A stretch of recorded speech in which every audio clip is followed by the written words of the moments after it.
تو یہ دن تو سبحان اللہ گناہ گاروں کی بن آتی ہے، گناہ گاروں کو موقع دیا جاتا ہے کہ پورے ہفتے میں اگر کوئی کمزوری رہ بھی گئی ہے تو اب جمعہ آ گیا ہے، اب درود پڑھ لو، اب تلاوت کر لو، اب دعائیں کر لو، اب اللہ سے رجوع لے آؤ۔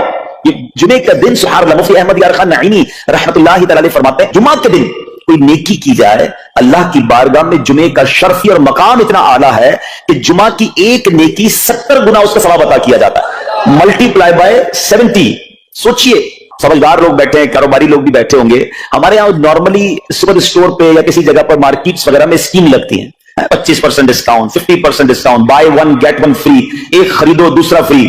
لوگ گرمیوں کی چیزیں سردیوں میں خرید لیتے ہیں، ارے بھائی ابھی تو گرمیاں، ابھی سے جیکٹ خریدی ہے یار، سستا مل رہا تھا، ایک بھی ایک فری مل رہا تھا، سردیوں میں کام تو آئے گا نا، چلو لے لو بھائی۔ سردیوں میں گرمیوں کی چیزیں خرید رہے ہوتے ہیں، کیوں؟ سستا۔ ہم دنیا کے نفع کے لیے، دنیا کے بینیفٹ کے لیے ٹریول بھی کرتے ہیں، جا کر خرچ بھی کرتے ہیں۔ مجھے اچھی طرح یاد ہے افریقہ کے غالباً ایک ملک میں تھا، تو بارڈرز ملے ہوتے ہیں، ہم بارڈر ہم نے کراس کیا، ایک ملک کا جیسی بارڈر کراس کیا، بارڈر کراس کرتے ہی ایک بہت بڑا ویرانہ تھا لیکن بہت بڑا شاپنگ مال بنا ہوا اور گاڑیوں کی قطاریں۔ تو میں نے اسلامی بھائی سے پوچھا یار اس ویرانے میں اتنا بڑا شاپنگ مال اور اتنی گاڑیاں؟ تو انہوں نے وجہ بتائی، کیا بتائی؟ کہتے ہیں جس ملک کے بارڈر کے ساتھ یہ اسٹور ہے نا، اس ملک میں ٹیکس ہے، یہ ملک ٹیکس فری ہے۔ اچھا، اس ملک نے اپنے بزنس کو چلانے کے لیے اپنے ملک کے اندر مال بنے ہوں گے، ایک اسپیشل مال یہاں بنا دیا تاکہ اس ملک والے سفر کر کے آئیں اور پورے مہینے کا سامان اس اسٹور سے لے کے واپس چلے جائیں، صرف ٹیکس بچانے کے لیے ایک ایک مہینے کا سامان۔ اچھا، گاڑیوں کی لائنیں۔ اب بتاؤ یار، ہم دنیا کمانے کے لیے، سفر کرنے کے لیے تیار ہیں، نفع کمانے کے لیے، وقت دینے کے لیے تیار ہیں۔ ہر جمعے اسکیم اناؤنس ہے، ایک نیکی کرو 70 گنا ثواب کماؤ گے۔ بتاؤ کیا ذہن ہونا چاہیے کہ یار بس جمعے کا دن تو قرآن پڑھوں گا، درود پڑھوں گا، صدقہ کروں گا۔ سبحان اللہ، ڈھونڈ ڈھونڈ کے ہمارے صحابہ علیہم رضوان ڈھونڈ ڈھونڈ کے نیک اعمال کرتے تھے کہ یہ بھی عمل کر لو، یہ بھی کر لو، اور جمعے کے دن اسپیشلی۔ تو اللہ کرے ذہن میں یہ بات بیٹھ جائے کہ میں نے جمعے کو زیادہ نیکیاں کرنی ہیں۔ اچھا، اب اس میں ایک اور مشورہ دیتا ہوں، مثال کے طور پہ آپ نے ذہن بنایا ہے کہ پیر والے دن جو ہے نا میں نے کسی مریض کی عادت رشتہ دار وہاں جانا ہے، یا میں نے جناب سیٹرڈے یا سنڈے کو صدقہ خیرات کرنا ہے، کسی کی ہیلپ کرنی ہے، آپ نے کوئی نیکی پلان کی ہوئی ہے ہفتہ اتوار پیر منگل میں، تو کوشش کر کے اس کو جلدی کریں اور فرائیڈے میں کر لیں۔ ایک پوائنٹ آپ نے دیکھا، میں نے یہ نہیں کہا کہ اس کو اگلے جمعے کریں، ہاں ڈیلے نہ کریں، تھوڑا جلدی کر کے اس جمعے کو کریں تاکہ 70 گنا جو ہے اس میں ثواب کما لوں، برکتیں حاصل کر لوں۔ تو اللہ کرے کہ میں اور آپ نیکیوں کے حریص بن جائیں۔ نیکیوں کی جو لالچ ہے نا، لالچ یہ بھی کر لوں، میں یہ بھی کر لوں، میں سجدہ بھی کروں، میں تلاوت بھی کروں، میں صدقہ بھی دوں، یہ تو نصیب والوں کو ملتا ہے۔ اور صحابہ کرام میں نظر آتا تھا، پیچھے نہیں ہٹتے تھے صحابہ، ہمیں اعلان کیا جا رہا ہے کہ یہ موقع ہے، یہ نیکی ہے، اور پھر بھی کوئی نظر نہیں آتا۔ اللہ کرے کہ یہ جذبہ، کیونکہ یاد رکھو جس طرح کاروباری لوگ کہتے ہیں نا سیزن ہے نیکیاں کر لو، بالکل اسی طرح جب تک میری اور آپ کی سانسیں باقی ہیں نا، نیکیوں کا سیزن جاری ہے۔ جتنی نیکیاں کمانی ہے کما لو، یہ مائنڈ سیٹ بنا لو کہ یار پتہ نہیں کب مر جاؤں، اور نیکی اور نیکی۔ جس طرح پیسے کمانے کا ذہن ہوتا ہے نا، اللہ کرے اس سے زیادہ میرا اور آپ کا نیکیاں کمانے کا ذہن ہوتا ہے، تھوڑی اور نیکی کما لو، تھوڑی اور۔ مثال کے طور پہ آپ کہیں جا رہے ہیں، کسی نے کہا ذرا بیٹھیے 10 منٹ بعد وہ بھائی آئیں گے۔ اب ہم 10 منٹ کس طرح گزارتے ہیں؟ موبائل نکالا اور جناب دیکھنا، 10 منٹ یا 15 منٹ بھی گزر گئے پتہ نہیں چلے گا، لیکن یہ 15 منٹ میں کیا ملا؟ شاید گناہ ہی ملے ہوں گے، کیونکہ ہمارے موبائل میں تو بہت ساری چیزیں ایسی ہیں یا تو حرام دکھا دیتی ہیں یا حرام سنا دیتی ہیں۔ لیکن اگر نیکیوں کا ذہن ہو تو بندہ سوچے یار 10 منٹ میں تو میں سورہ یاسین پڑھ سکتا ہوں، 10 قرآن کا ثواب ہے، موبائل میں قرآن پاک ڈاؤن لوڈ ہو، قرآن شریف نکالو اور یاسین شریف پڑھ لی، ویٹنگ ایریا کے اندر 10 قرآن کا ثواب کما لیا۔ اگر یہ مائنڈ سیٹ ہو، بندہ کہ اتنی دیر میں تو 100 بار درود پاک پڑھ لوں گا، اور آقا علیہ السلام فرماتے ہیں جو 100 بار درود پاک پڑھے اس کی دونوں آنکھوں کے درمیان لکھ لیا جاتا ہے کہ یہ بندہ دوزخ کی آگ اور نفاق سے بری ہے۔ 5 منٹ 10 منٹ میں اتنی نیکیاں کما سکتا، لیکن مائنڈ سیٹ ہی نہیں ہے، گھنٹوں ضائع کر دیں گے، نیکی کمانے کا ذہن نہیں بنتا۔ اگر یہی 10-15 منٹ میں مجھے پیسے ملنے ہوتے تو بتاؤ ہم کیا کرتے؟ اللہ کرے دل میں اتر جائے میری بات۔ تو بہرحال جمعہ کا دن یہ بہت کمال کا دن ہے، ہر جمعے کے دن آپ کو اونٹ صدقہ کرنے کا ثواب مل سکتا ہے۔ ایک اونٹ کتنے کا آتا ہے؟ 1.5-2 لاکھ روپے کا تو ہوتا ہے۔ 2 لاکھ روپے ہر جمعے کو صدقہ کرو، مہینے کے ہو گئے 8 لاکھ روپے۔ بندہ بولے غریب آدمی 8 لاکھ ہر مہینے؟ جی جناب، ہر مہینے 8 لاکھ کم و بیش آپ صدقہ کرنے کا ثواب کما سکتے ہیں۔ کیسے؟ کتنا آسان۔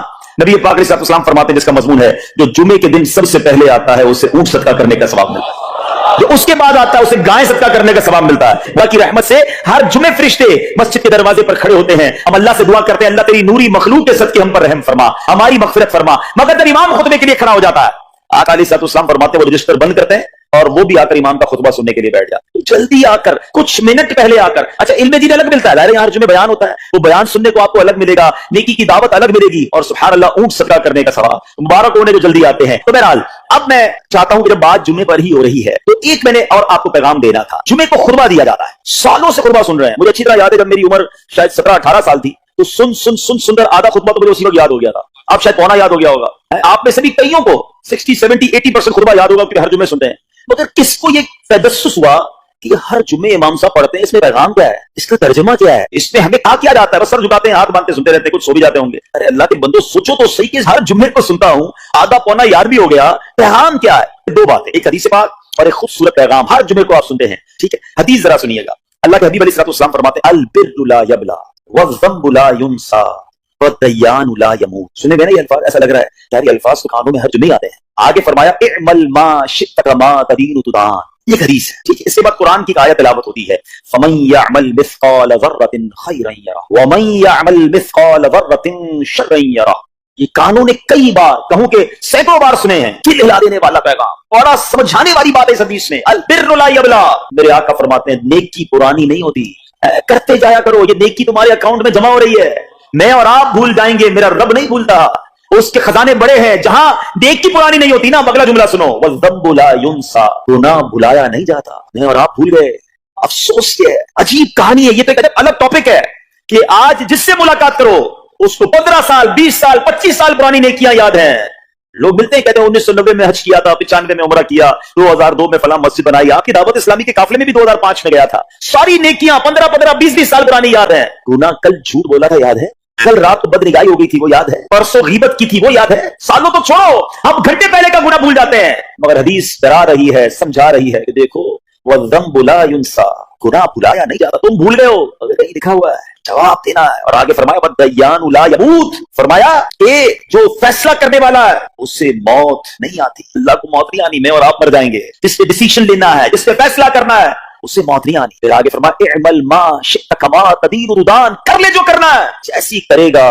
پھر قرآن کی آیتیں سمجھا رہی ہیں ومن یعمل مثقال ذرۃ خیرا یرہ، جو ذرہ بھر نیکی کرے گا، بھلائی کرے گا وہ دیکھے گا، ومن یعمل مثقال ذرۃ شرا یرہ، کہ جو ذرہ بھر برائی کرے گا۔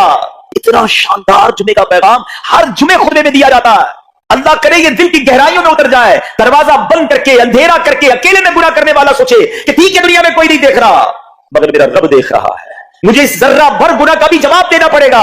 لوگ کہتے ہیں چھوٹی سی بات ہے یار، چھوٹا سا گناہ ہے، ٹھیک ہے چلتا ہے، سبھی لوگ کرتے ہیں، نہیں جناب، وہ نقطہ نواز ہے، وہ معاف کرنے پہ آئے تو 100 بندوں کے قاتل کو معاف کر دے، اور وہ پکڑنے پہ آئے تو ایک نقطے پر پکڑ فرما دے۔ ہمیں ڈرنا ہوگا، ہمیں خوف اپنے دل میں طاری کرنا ہوگا، کیونکہ یہ گناہ میری آخرت میں میری پکڑ کا سبب بن سکتا ہے۔ بالکل اسی طرح چھوٹی چھوٹی نیکیاں سمجھ کے چھوڑ دیتے ہیں، یار سنت غیر موقع ہی ہے نا، نفل ہی تو ہے نا، سنت ہی تو ہے نا، ٹھیک ہے درود پڑھنا چاہیے، نہیں پڑھا تو کوئی بات نہیں، ارے یار کون اجتماع میں جائے، کون درس میں بیٹھے، صدقہ دینا کوئی واجب تو نہیں، زکات تو پوری دیتا ہوں، چھوٹی چھوٹی نیکیاں سمجھ کر چھوڑتے ہو، ارے وہ تو کتے کو پانی پلانے والے کو سبب اس سبب سے بخش دیا کرتا ہے، راستے سے پتھر ہٹانے والے کو بخش دیا کرتا ہے۔ فرمایا البر لا یبلا، نیکی پرانی نہیں ہوگی، کرتے جایا کرو۔ اللہ کرے کہ یہ ذہن بن جائے کہ بس میں زیادہ سے زیادہ نیکی کروں، دو لوگوں کے دلوں میں خوشی داخل کروں، مسلمانوں کی خیر خواہی کروں۔ اس ایک ہی حدیث پر، ان آیتوں پر میں مزید بھی بہت بات کر سکتا ہوں، لیکن میں نے اشارہ دیا کہ ضرور اس پر توجہ دیں، اور ایک شاندار پیغام ہر جمعے میں ہم سنتے ہیں، کیا شاندار وہ پیغام ہے، وہ پیغام ہے الا لا ایمان لمن لا محبت له۔ یاد ہے سب کو، جمعے میں سنتے ہو نا، اور 3 بار کہتے ہیں امام صاحب الا لا ایمان لمن لا محبت له، الا لا ایمان لمن لا محبت له۔ کبھی تو امام صاحب کو روکتے حضور کہ ہر جمعے کو پڑھتے بتائیں تو اس میں ہے کیا؟ نہیں، ہمیں کیا ضرورت ہے، بس جمعہ ہو گیا، بس ٹھیک ہے، ٹائم پورا ہو گیا، فرض پورا ہو گیا۔ ارے اللہ کے بندو سمجھو تو صحیح سے میسج کیا ہے، اللہ اکبر، سنو اس کا مطلب کیا ہے، سنو اللہ لا ایمان لمن لا محبت له، سن لو اس کا ایمان نہیں جس کے دل میں نبی پاک سے محبت نہیں، ایمان ہی نہیں ہے، ارے جس دل میں نبی پاک سے محبت نہیں اس کا ایمان ہی نہیں ہے۔ اعلیٰ حضرت امام اہل سنت ایسے نہیں لکھتے کہ اللہ کی سرتابہ قدم شان ہے، یہ انسان نہیں، انسان وہ انسان ہے، یہ قرآن تو ایمان بتاتا ہے انہیں، اور ایمان یہ کہتا ہے میری جان ہے، یہ ایمان کمپلیٹ ہی نہیں ہوتا نبی پاک علیہ الصلوۃ والسلام سے محبت کے بغیر۔ اور یہ بات ایسا لگتا ہے انفارچونیٹلی کہ غیر مسلم جانتے ہیں، ہم بھی تو وہ سازشیں کرتے ہیں، انہیں پتا ہے، آپ بتائیں دنیا کے کس ملک میں نماز روکی جاتی ہے؟ نہیں روکی جاتی، مسجدوں کی تعمیر ہو رہی ہوتی ہے، تلاوت قرآن ہو رہی ہوتی ہے، کوئی نہیں روکتا، قرآن چھپ رہے ہیں، لیکن بار بار اگر حملہ ہوتا ہے، بار بار اگر اٹیک ہوتا ہے تو اس لیے ہوتا ہے کہ ان مسلمانوں کے دلوں سے کہ نبی کی محبت کو نکال، ان مسلمانوں کے دلوں میں اگر یہ محبت رسول رہ گئی تو یہ پھر بھی دوبارہ آ کر یکجا ہو جائیں گے، ایک ہو جائیں گے، نیک ہو جائیں گے۔ اسی طرح دل سے محبت رسول صلی اللہ علیہ وسلم نکالی جائے، اور اسی وجہ سے یہ ساری سازشیں کی جاتی ہیں، معاذ اللہ نبی پاک علیہ الصلوۃ والسلام کی گستاخیاں کی جاتی ہیں تاکہ چیک کیا جائے ان پر اثر بھی پڑتا ہے کہ نہیں، کوئی اوپر نیچے ہوتا بھی ہے کہ نہیں، کہ اپنی دنیا میں مگن ہے، اس کو احساس ہی نہیں ہے۔ نیچے اسلامی بھائی دنیا کا دستور ہے، جب کسی چیز کی ڈیفیشنسی ہو جائے نا